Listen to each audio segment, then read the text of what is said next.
నమస్కారం ETV news కు స్వాగతం ముఖ్యాంశాలు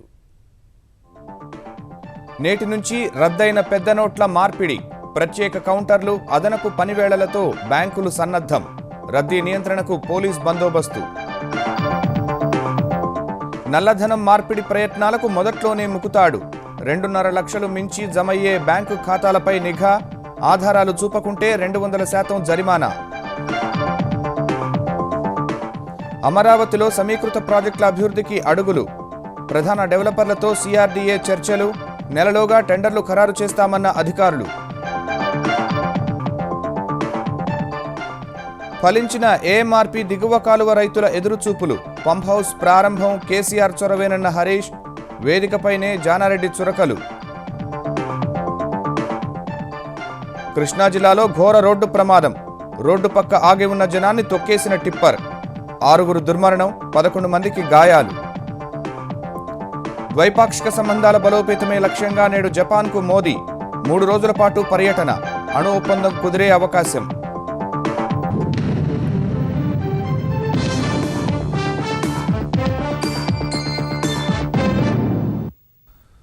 నల్లధనం కట్టడి కోసం పెద్ద నోట్లు రద్దు చేయడంతో చిల్లర కోసం కష్టాలు పడుతున్న సామాన్యులకు తిప్పలు తప్పనున్నాయి రద్దయిన 500, 1000 రూపాయల నోట్లను నేటి నుంచి బ్యాంకులు స్వీకరించనున్నాయి రిజర్వ్ బ్యాంక్ ఆదేశాల మేరకు ప్రత్యేక కౌంటర్లు ఏర్పాటు చేసిన బ్యాంకులు అదనపు సమయం పనిచేయనున్నట్లు ప్రకటించాయి జనం బ్యాంకుల్లో బారులు తీరే అవకాశం ఉన్నందున తెలుగు రాష్ట్రాలు పోలీసులతో భద్రత ఏర్పాటు చేశాయి పెద్ద నోట్ల రూపంలో మూలుగుతున్న నల్లధనాన్ని అష్టదిగ్బంధం చేయడమే లక్ష్యంగా రద్దు చేసిన 500, 1000 రూపాయల నోట్ల మార్పిడి ఇవాల్టి నుంచి ప్రారంభం కానుంది పెద్ద నోట్లు పనికిరాక నిన్నంతా చిల్లర కోసం ఇబ్బందులు ఎదుర్కొన్న వారంతా ఉదయం 10 గంటల నుంచి బ్యాంకుల్లో ఆయా నోట్లను మార్చుకోవచ్చు నగదు లభ్యతకు ఒకేసారి డిమాండ్ రావడంతో నోట్ల మార్పిడిపై పరిమితులు విధించారు ఇవాల్టి నుంచి ఈ నెల 24 వరకు ఒక్కొక్కరు గరిష్టంగా 4000కు మించి మార్చుకునేందుకు అనుమతించారు ఖాతాల్లో ఉన్న సొమ్ము తీసుకోవాలనుకునే వారికి గరిష్టంగా రోజుకు 10,000 వారానికి 20,000 మాత్రమే ఇస్తారు రిజర్వ్ బ్యాంక్ ఆదేశాల మేరకు నగదు మార్పిడికి బ్యాంకులన్నీ అదనపు ఏర్పాట్లు చేశాయి ప్రత్యేక కౌంటర్లతో పాటు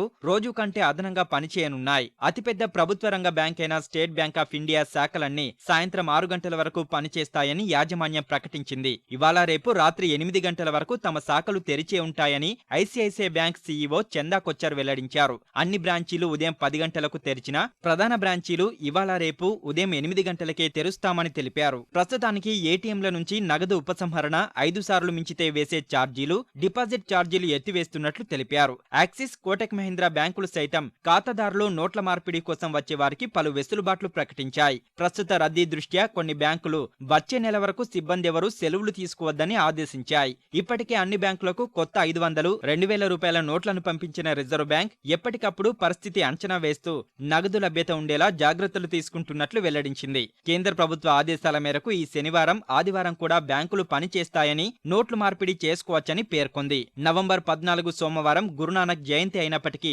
కార్యకలాపాలు సాగించాలని ఆర్బీఐ బ్యాంకులను ఆదేశించింది ఏటీఎంలు ఇవాళ కూడా పనిచేయవని రేపటి నుంచి అందుబాటులోకి వస్తాయని తెలిపింది నగదు మార్పిడితో పాటు నగదు జమ చేసుకునేవారు తప్పనిసరిగా ఆధార్ కార్డు సహా ఏదైనా ఒక గుర్తింపు కార్డును తీసుకురావాలని అధికారులు మరోసారి గుర్తు చేశారు సామాన్యులు పెద్ద నోట్ల మార్పిడికి వేచి చూస్తున్నందున బ్యాంకుల వద్ద రద్దీని దృష్టిలో పెట్టుకుని తెలుగు రాష్ట్రాలు పోలీసులను బందోబస్తుకు పంపాయి ఈ మేరకు 2 డీజీపీలు ఆదేశాలిచ్చారు రద్దయిన నోట్ల మార్పిడిపై ఆదాయ పన్ను శాఖ గట్టి నిఘా పెట్టింది రద్దు చేసిన 500, 1000 రూపాయల నోట్లను 2,50,000 కంటే ఎక్కువగా బ్యాంకు ఖాతాల్లో జమ చేస్తే అది ఆదాయ పన్ను పరిధిలోకి వస్తుందని కేంద్ర రెవెన్యూ శాఖ కార్యదర్శి అధియా స్పష్టం చేశారు అంతకుముందు సమర్పించిన ఐటీ రిటర్న్స్ వివరాలకు భిన్నంగా ఏమైనా ఉంటే చర్యలు తప్పవని చెప్పారు ఆదాయ పన్ను పరిమితి మేరకు 2,50,000 నగదు జమైన ఖాతాల వివరాలను ఐటీ శాఖ అధికారులు డిసెంబర్ 30 వరకు పర్యవేక్షిస్తూ ఉంటారని అధియా తెలిపారు నగదు జమపై ఖాతాదారుడు సమర్పించే వివరాలు సరిపోలకుంటే ఆదాయ పన్ను ఎగవేతదారుడుగా పరిగణిస్తామని తేల్చి చెప్పారు అలాంటి వారు సంబంధిత చట్టానికి లోబడి 200% జరిమానా చెల్లించాల్సి ఉంటుందని అధియా వెల్లడించారు 2,50,000 పరిధిలోనే జమ చేసుకునే వారికి ఎలాంటి ఇబ్బంది ఉండదని భరోసా ఇచ్చారు పెద్ద నోట్ల రద్దు నిర్ణయం అనధికారిక డబ్బు చలామణి అయ్యే స్థిరాస్తి రంగంపై ప్రధానంగా ప్రభావం చూపింది. 2 తెలుగు రాష్ట్రాల్లోనూ భూముల రిజిస్ట్రేషన్ల ప్రక్రియ మందగించింది. రిజిస్ట్రేషన్ల శాఖలో ఆన్లైన్, డెబిట్, క్రెడిట్ కార్డుల ద్వారా చెల్లింపులు లేనందున నగదు కొనుగోళ్లు అనివార్యమయ్యాయి. పెద్ద నోట్లు రద్దు చేయడం, బ్యాంకులు, ఏటీఎంలు మూతపడడంతో బుధవారం భూముల రిజిస్ట్రేషన్లు స్తంభించాయి. ఐటీ, వాణిజ్య పనుల శాఖల్లోనూ చెల్లింపులు బాగా తగ్గాయి. నోట్ల మార్పిడి ఇవాల్టి నుంచే ప్రారంభం కానున్నందున కొన్ని రోజులు మందగమనం ఉంటుందని అంచనా వేస్తున్న ప్రభుత్వ వర్గాలు ఆ తర్వాత మళ్లీ రిజిస్ట్రేషన్లు పుంజుకుంటాయని విశ్వాసం వ్యక్తం చేస్తున్నారు. ఈ తాత్కాలిక మందగమనంతో పెద్ద నష్టం ఏమీ ఉండబోదని, ఇకపై కొనుగోళ్లన్నీ దాదాపు అధికారికంగా జరపడం అనివార్యమైన పరిస్థితుల్లో ఖజానాకు పన్నులు పక్కాగా జమవుతాయని అంచనా వేస్తున్నారు.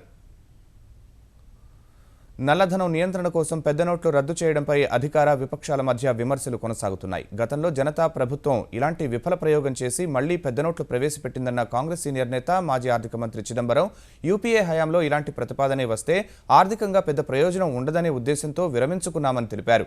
కేంద్రం నిర్ణయం వల్ల ప్రత్యేకించి సామాన్యుల ఆర్థిక కార్యకలాపాలకు ఆటంకం కలుగుతుందని అభిప్రాయపడ్డారు. ప్రధాని నిర్ణయాన్ని దేశమంతా స్వాగతిస్తుండడాన్ని జీర్ణించుకోలేకే కాంగ్రెస్ అక్కసు వెళ్లగక్కుతోందని కేంద్ర మంత్రి వెంకయ్య నాయుడు అన్నారు. This 2000 note is a puzzle. How will this move help in preventing the generation of black money? If new income or wealth is unaccounted, will not that income or wealth be hidden in the rupees 2000 notes? How is demonetization of high denomination notes served if a new and higher denomination note is introduced? Government must explain this apparent puzzle. ఇలాంటి చరిత్రాత్మక నిర్ణయం తీసుకుంటున్నప్పుడు అక్కడక్కడ 1 రోజు 2 రోజులు కొంతమంది కొన్ని ఇబ్బందులు జరగవచ్చు. కానీ దీని నుంచి తప్పించుకునే దానికి మాత్రం అడ్డదారులు కల్పించకూడదని నిర్ణయించుకున్నాం. భూముల యొక్క విలువలను విపరీతంగా పెంచేసి చాలా మంది కృత్రిమమైన రేట్లు నిర్ణయించి మార్కెట్ని ఇబ్బంది పెడుతున్నారు. అవి ధరలు తగ్గుతాయని, ఇళ్ళు కూడా తక్కువ ధరకు దొరికే అవకాశం కూడా ఉంటుందని భావిస్తున్నాను.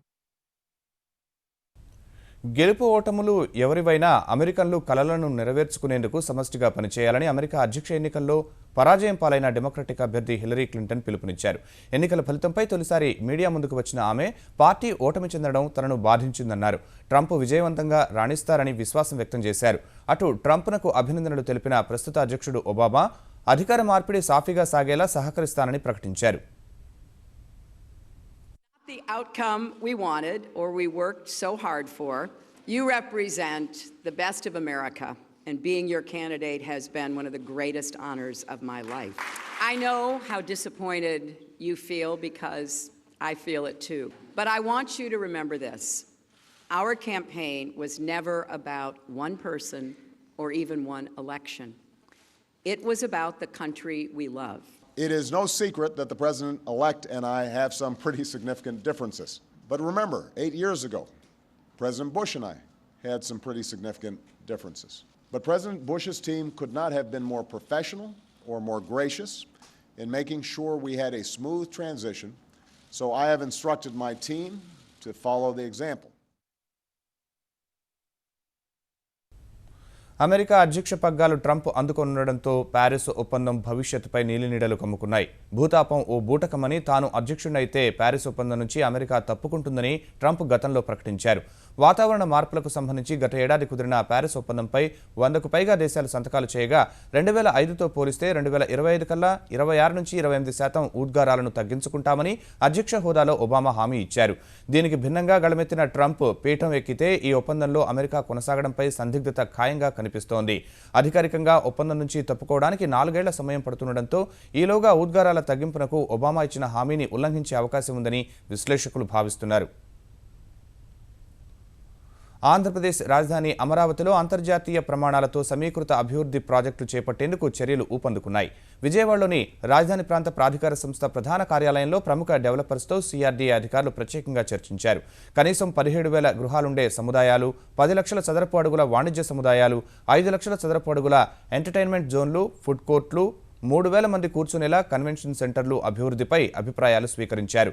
Mahindra, Tata housing development company, Panchshil realty వంటి సంస్థలు తమ ఆలోచనలను పంచుకున్నాయి. వాటన్నింటినీ విశ్లేషించి నెల రోజుల్లో టెండర్లు ఖరారు చేస్తామని సిఆర్డీఏ అధికారులు తెలిపారు.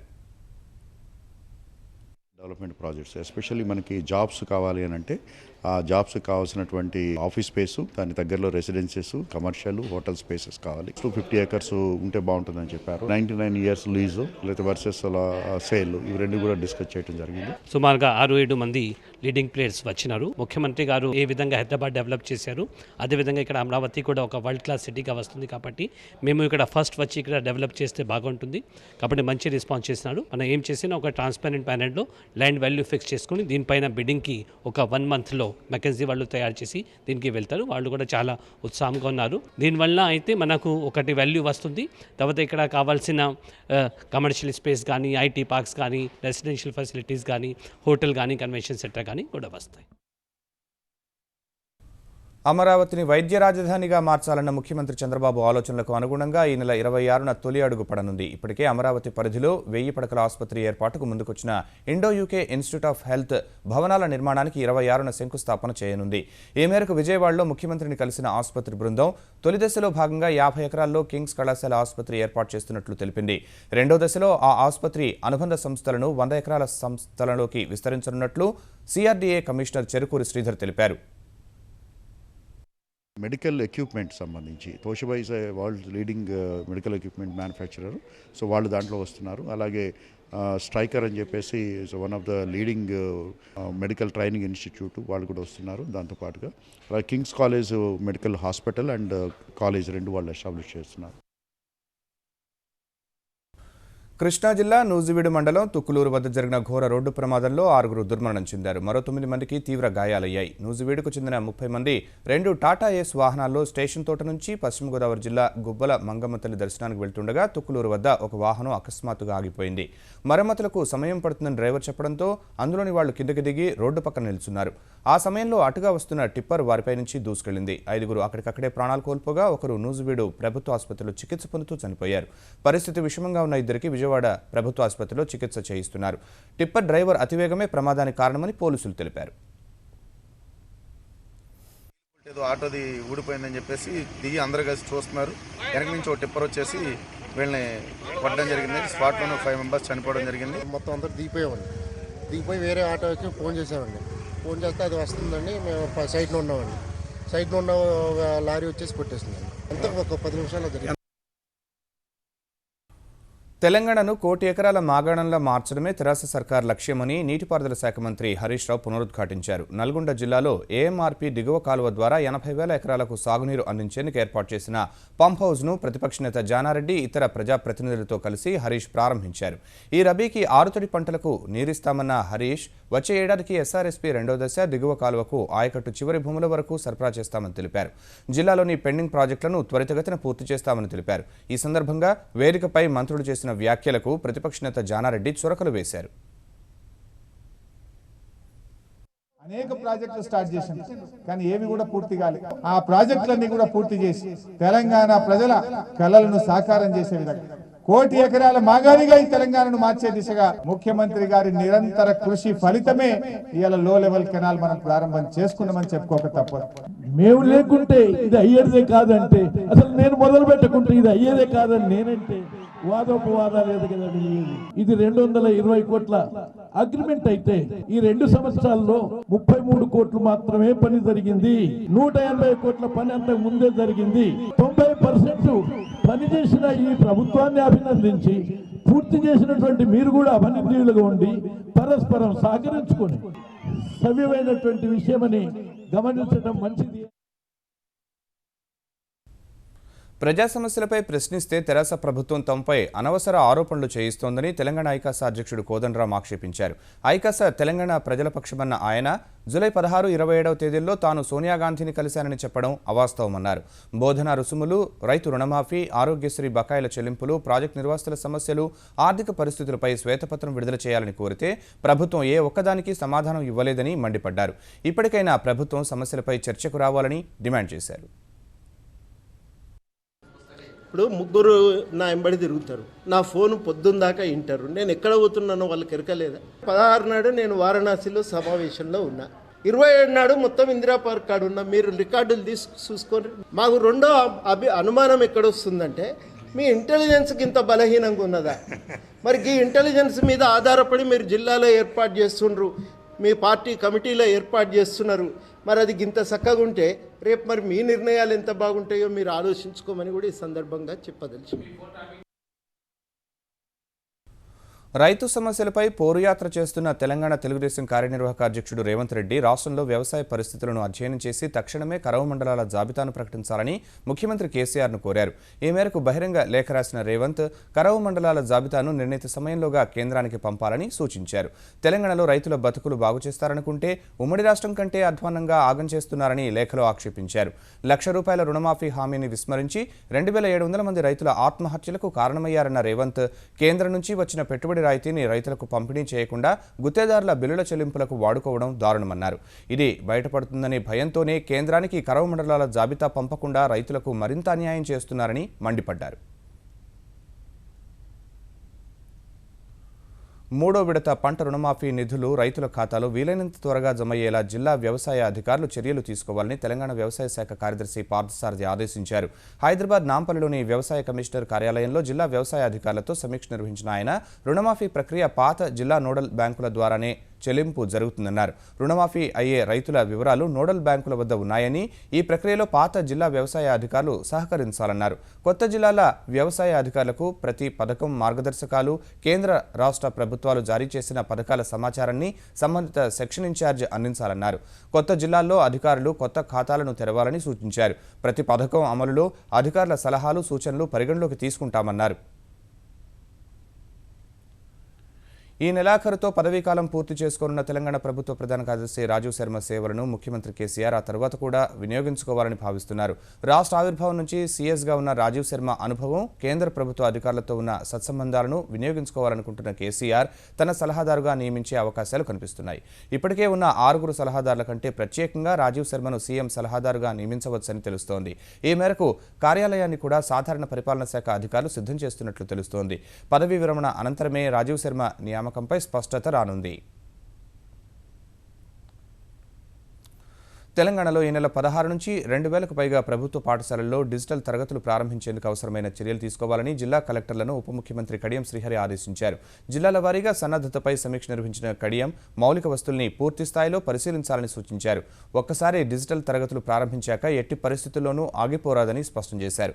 రేపటి నుంచి 15 వరకు ప్రయోగాత్మకంగా డిజిటల్ తరగతులు నిర్వహించాలని సూచించారు. డిసెంబర్ నుంచి మన టీవీ ప్రసారాలు కేబుల్ ఆపరేటర్ల ద్వారా కూడా అందుబాటులోకి వస్తాయన్న కడియం స్థానిక కేబుల్ ఆపరేటర్లతో మాట్లాడి అన్ని పాఠశాలలకు కేబుల్ సౌకర్యం ఏర్పాటు చేయాలని ఐటీ శాఖ కార్యదర్శి జయేష్ రంజన్కు సూచించారు. ప్రజల ఆరోగ్యాన్ని కాపాడేందుకు ఆంధ్రప్రదేశ్లో నూతన వైద్య విధానం తీసుకొస్తామని ముఖ్యమంత్రి చంద్రబాబు నాయుడు తెలిపారు. ఇప్పటికే ప్రభుత్వ ఆసుపత్రుల ప్రక్షాళనతో పాటు అనేక కార్యక్రమాలతో ముందుకెళ్తున్నామని తెలిపారు. విజయవాడ తుమ్మలపల్లి కళాక్షేత్రంలో వైద్య, దంత, నర్సింగ్ కళాశాలల యాజమాన్యాలు, అధ్యాపకులు నిర్వహించిన స్వాస్థ్య విద్యావాహిని కార్యక్రమంలో పాల్గొన్న చంద్రబాబు రోగులకు చికిత్సతో సమానంగా వ్యాధి నివారణపై వారిలో విశ్వాసం నింపాలని వైద్యులకు సూచించారు. ఆరోగ్య పరిరక్షణ కోసం ప్రభుత్వం చేపడుతున్న కార్యక్రమాలను సామాజిక బాధ్యతగా గుర్తించి ప్రజలు, ఉద్యోగులు కలిసి రావాలని చంద్రబాబు పిలుపునిచ్చారు. ప్రోగ్రాంలు ఇచ్చాను, మీరు చూశారు. ఎవ్రీ సాటర్డే ఆఫ్టర్నూన్ మీరు ఏం ఆలోచించక్కర్లేదు, సమాజం గురించి, మిమ్మల్ని గురించి ఆలోచించండి. 3 కాన్సెప్ట్లు తీసుకోండి. స్వచ్ఛ ఆంధ్రప్రదేశ్, స్వచ్ఛ భారత్ లో భాగంగా నెంబర్ 2 మనం ఎన్విరాన్మెంట్ ని బ్యాలెన్స్ చేయడానికి, నెంబర్ 3 నీటి సంరక్షణ. First week, second week, third week మీరు మీ పరిసరాల్లోని, మీ కాలేజీల్లో, మీ ఆఫీసుల్లో, మీ ప్రిమిసెస్ లో కూర్చొని ఆలోచించండి, డిస్కస్ చేయండి, సెన్సిటైజ్ చేయండి, మీ పరిధిలో అటెండ్ కండి. 4th సాటర్డే మాత్రం క్షేత్రస్థాయికి వెళ్ళండి, డెమాన్స్ట్రేషన్ గా ప్రజల్లో అవేర్నెస్ తేండి. నవ్యాంధ్ర రాజధాని అమరావతి ప్రాంత భద్రతా వ్యవస్థ మరింత బలోపేతం కానుంది. 666 మంది పోలీసులతో రక్షణ వలయం ఏర్పాటు చేసేందుకు వీలుగా ఏపీ సర్కార్ కొత్త పోస్టులు మంజూరు చేసింది. సిఆర్డీఏ పరిధిలోని తుళ్లూరు పోలీస్ స్టేషన్కు 92, అమరావతికి 79, పెదకూరపాడుకు 92, తుళ్లూరు ట్రాఫిక్ పోలీస్ స్టేషన్కు 120 పోస్టులు కేటాయించింది. కొత్తగా వెంకటపాలెం, వెలగపూడి, శాఖమూరు, పెదపరిమి, వడ్లమానుల్లో 5 అవుట్పోస్టులు ఏర్పాటు చేసి ఒక్కో అవుట్పోస్టుకు 19 పోస్టులు చొప్పున మొత్తం 95 పోస్టులను మంజూరు చేసింది. ప్రతి అవుట్పోస్టుకు ఒక ఎస్ఐ, 3 ఏఎస్ఐలు, 12 మంది హెడ్ కానిస్టేబుళ్లు, కానిస్టేబుళ్లకు అదనంగా సైబర్ టెక్ గ్రూప్నకు 40 పోస్టులు, ఆర్మ్డ్ రిజర్వ్ విభాగానికి 148 పోస్టులు మంజూరయ్యాయి. విధి నిర్వహణలో ఎదురయ్యే సవాళ్లను పోలీసులు ధీటుగా ఎదుర్కోవాలని గవర్నర్ నరసింహన్ సూచించారు. కానిస్టేబుళ్ల ప్రవర్తన ద్వారా పోలీసుల పనితీరు ప్రజలకు అర్థమవుతుందన్న గవర్నర్ సిబ్బంది బాధ్యతారాహిత్యాన్ని, నిర్లక్ష్యాన్ని అధికారులు సహించవద్దన్నారు. హైదరాబాద్లోని తెలంగాణ పోలీస్ శిక్షణ సంస్థలో నూతనంగా నిర్మిస్తున్న అత్యాధునిక పోలీస్ స్టేషన్, తరగతి గదులు, క్రీడా ప్రాంగణానికి శంకుస్థాపన చేసిన ఆయన మారుతున్న కాలానికి అనుగుణంగా సాంకేతిక పరిజ్ఞానాన్ని అందిపుచ్చుకోవాలని సూచించారు. You are under watch from the civil society, from social activists and the media. And as a result, every action of yours will be judged as it's correct or not correct. There's a certain degree of gender sensitivity that has to come into your working. There's a certain measure of society sensitivity that has to come into your working. There's always a perception, probably misplaced, that the police is a bit of a rough age group. I think we need to change this perception. I think we require a more people-friendly police. పౌర అణు ఒప్పందం, భద్రత, ఆర్థిక రంగాల్లో పరస్పర సహకారమే ప్రధాన అజెండాగా ప్రధానమంత్రి నరేంద్ర మోదీ నేడు జపాన్ పర్యటనకు బయలుదేరనున్నారు. 3 రోజుల పర్యటనలో భాగంగా జపాన్ ప్రధాని షింజో అబేతో పాటు ఆ దేశ చక్రవర్తితో సమావేశం కానున్న మోదీ ద్వైపాక్షికాంశాలపై చర్చిస్తారు. గత డిసెంబర్లో జపాన్ ప్రధాని భారత పర్యటనలో పౌర అణు ఒప్పందంపై విస్తృత అవగాహన కుదిరినప్పటికీ సాంకేతిక, న్యాయపరమైన ఇబ్బందులతో తుది రూపు దాల్చలేదు. 2 దేశాల మధ్య ఆ ప్రక్రియ పూర్తయినందున ఇప్పుడు మోదీ యాత్రలో ఈ ఒప్పందం ఓ కొలికి వచ్చే అవకాశాలున్నాయి. పాక్ ప్రేరేపిత సీమాంతర ఉగ్రవాద అంశం కూడా భారత్, జపాన్ ప్రధానుల భేటీలో ప్రస్తావనకు రానుంది. అంతర్జాల భద్రతలో కేవలం ప్రభుత్వాలు మాత్రమే కాకుండా పౌరులు కూడా భాగస్వాములు కావాలని హైదరాబాద్ వేదికగా జరిగిన 57వ అంతర్జాతీయ ఐకాన్ సదస్సు అభిప్రాయపడింది. 7 రోజుల పాటు జరిగిన సదస్సు ముగింపులో తక్కువ ధరకు అంతర్జాల లభ్యత భద్రతపై కీలక చర్చలు నిర్వహించారు. అంతర్జాలంపై అమెరికా ప్రభుత్వం నియంత్రణ ఎత్తివేసినందున మల్టీ స్టాక్ హోల్డర్స్ కూడా దీని నిర్వహణలో భాగస్వాములు కావాలని ఐకాన్ ప్రతినిధులు పిలుపునిచ్చారు. సదస్సులో రాష్ట్రంలో సమాచార సాంకేతిక అభివృద్ధికి ప్రభుత్వం తీసుకుంటున్న చర్యలను వివరించినట్లు తెలంగాణ ఐటీ శాఖ ముఖ్య కార్యదర్శి జయేష్ రంజన్ తెలిపారు. హబ్ మనందరికీ తెలుసు, ఈరోజు మొత్తం స్టార్ట్అప్ కి సంబంధించిన భారతదేశంలోనే అతి పెద్దవి ఇక్కడ టీ హబ్ ఉంది. సో టీ హబ్ దగ్గర వాళ్ళు వెళ్ళారు. అండ్ ఐఎస్బితో సంయుక్తంగా మేము ఒక టెక్నాలజీ ఆంటర్ప్రినర్షిప్ ప్రోగ్రామ్ చేస్తూ ఉంటాము. మేము ఐఎస్బి అండ్ టాస్క్ సహాయంతో వాళ్ళకి ఇస్తూ ఉంటాము. సో వచ్చిన డెలిగేట్స్ ఇవన్నీ చూశారు, వాళ్ళ నుంచి కూడా చాలా ప్రశంస పొందడం జరిగింది. ఈటీవీ ఆంధ్రప్రదేశ్ ఆధ్వర్యంలో విజయనగరంలో నిర్వహించిన కార్తీక దీపోత్సవం వేవేల కాంతులు వెదజల్లింది. రామనారాయణం ప్రాంగణంలో నిర్వహించిన దీపోత్సవానికి మహిళలు విశేషంగా తరలివచ్చారు. పండితుల ప్రవచనాలను ఆసక్తిగా వింటూ వారు చెప్పిన పూజాధికాలు నిర్వహించారు. శివనామస్మరణ చేస్తూ అందరూ ఒకేసారి దీపాలు వెలిగించడంతో ప్రాంగణం కాంతులతో కళకళ్లాడింది. ఆంధ్రప్రదేశ్ గృహ నిర్మాణ శాఖ మంత్రి మృణాళినితో పాటు స్థానిక ప్రజాప్రతినిధులు, అధికారులు కార్యక్రమంలో పాల్గొన్నారు.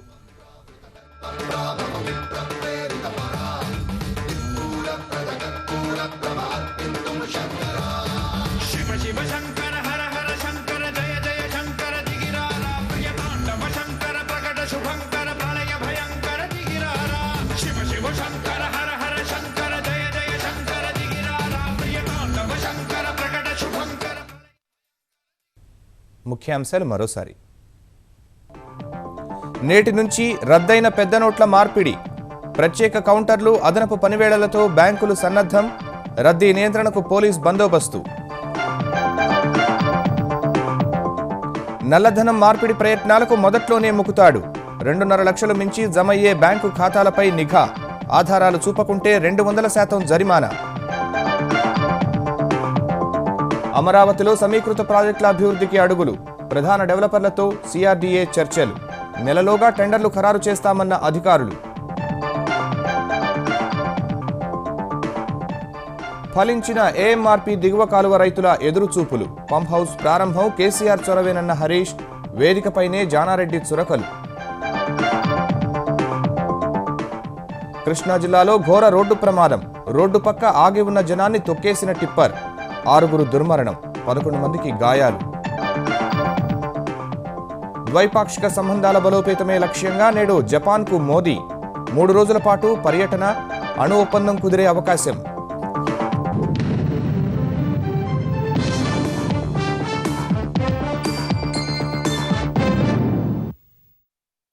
ఈటీవీ న్యూస్ సమాప్తం. నమస్కారం.